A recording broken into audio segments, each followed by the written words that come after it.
नमस्कार दोस्तों, स्वागत है आप सभी का सौतरा भोजपुरी में। तो चलिए आज हम बात करने वाला है काजल राघवानी के बारे में, क्योंकि काजल राघवानी और खेसारी लाल यादव के बीच काफ़ी दिनों से तनाव चल रहा था।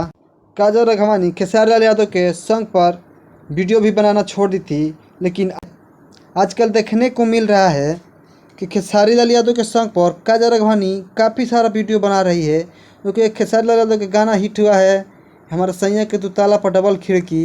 इस पे भी काजल राघवानी ने जम के वीडियो बनाई है। चलिए हम वीडियो दिखाते हैं।